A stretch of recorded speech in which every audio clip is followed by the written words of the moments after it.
Assalamualaikum warahmatullahi wabarakatuh. Hari ini kita akan mempelajari tentang algoritma dan flowchart bagian 2, yang mana nantinya kita akan belajar tentang cara membuat dan membaca algoritma dan flowchart. Ya, dimana kemarin pertemuan pertama kita tahu tentang apa itu algoritma, apa itu flowchart, dan logo simbol-simbolnya. Dimana yang simbol-simbolnya seperti ini, yang seperti pertemuan sebelumnya. Ada terminator, garis awal dan simbol awal dan akhir, garis alur, proses, input, dan output, dan juga line decision, dan juga lainnya.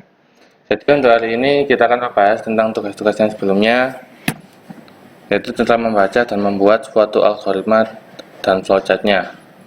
Yang pertama yaitu memindahkan isi dua gelas yang berbeda, seperti kemarin yang isinya ada satu gelas isi kopi dan teh, dan lain-lain. Yang kedua, algoritma dan flowchart luas dan keliling suatu lingkaran dengan masukan jari-jari. Ya, jadi hari ini kita cuma membahas tentang bagaimana cara membaca dan membuatnya. Yang pertama adalah memindahkan isi dua gelas yang berbeda. Pertama, kita cari solusi dulu. Solusinya adalah kita dengan menambahkan satu gelas lagi, satu gelas kosong ya. Dimana kalau tidak ada gelas kosong, secara langsung kita ubah, nanti itu tidak bisa. Jadi solusinya kita menambahkan satu gelas kosong atau mungkin satu tempat wadah untuk pengalian saja.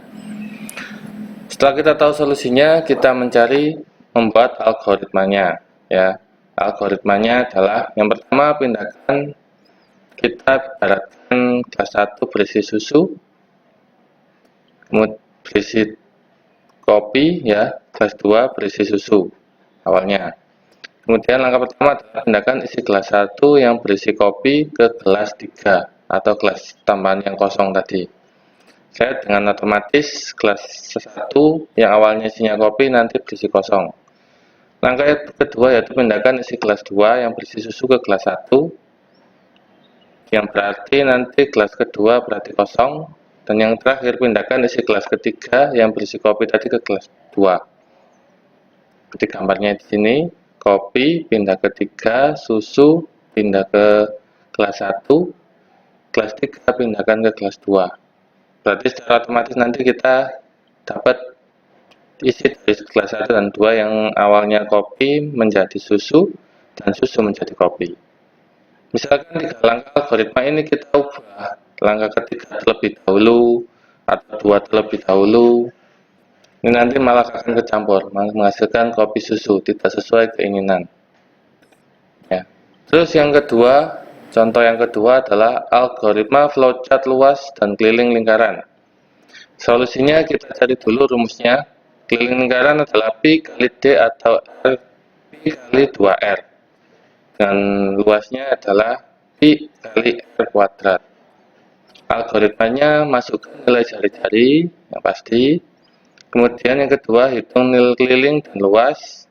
Yang ketiga, tampilkan nilai keliling dan luas. Ini algoritma pemrograman untuk pencarian luas dan keliling lingkaran. Kemudian untuk pembuatan flowchartnya, kita analisa dulu. Masukkan berarti input. Ya. Kemudian hitung keliling adalah proses.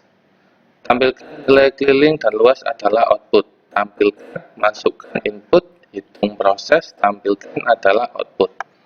Kemudian tinggal kita membuat flowchartnya sesuai yang seperti ini ya. Yang pasti awalnya adalah permulaan dan akhir program harus diawali dengan simbol elips, yaitu terminator.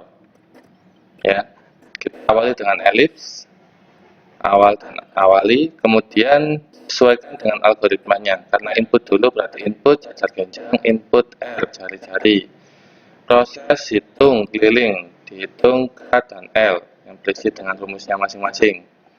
Kemudian yang ketiga adalah output, tampil jajar genjang juga, keliling dan lingkaran, hasil hitungan dari proses. Kemudian kita akhiri dengan elips lagi, awal dan akhir, tanda alurnya, prosesnya mengikuti dari algoritmanya.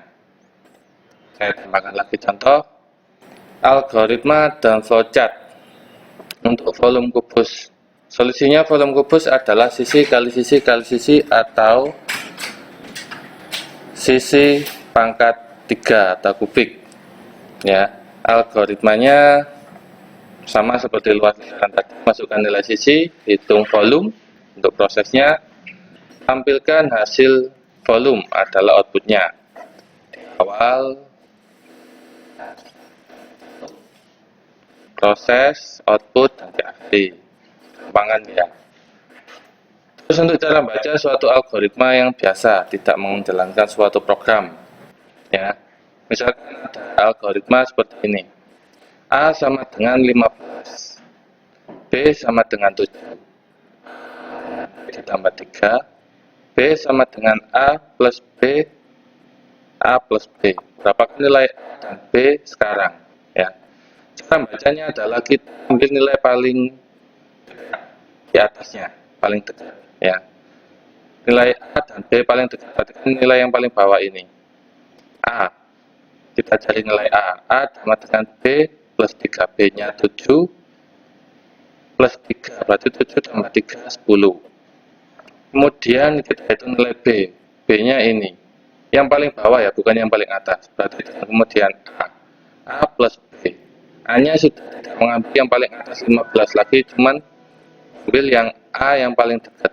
Yaitu nilai A yang sudah kita ubah tadi, kita temukan nilainya 10, ditambah B, B-nya paling dekat nilainya adalah 7. 10 tambah 7 adalah 17. Ya, itu cara membaca suatu algoritma standar biasa seperti ini, bukan algoritma pemrograman. Kita buat contoh lagi, misal A sama dengan 3, B sama dengan 2, A sama dengan B, B sama dengan A. Nilai A dan B adalah, kita cari nilai A ini, A sama dengan B, kita ambil yang paling dekat sama dengan 2, B sama dengan A-nya tidak kembali ke atas, tapi yang paling dekat.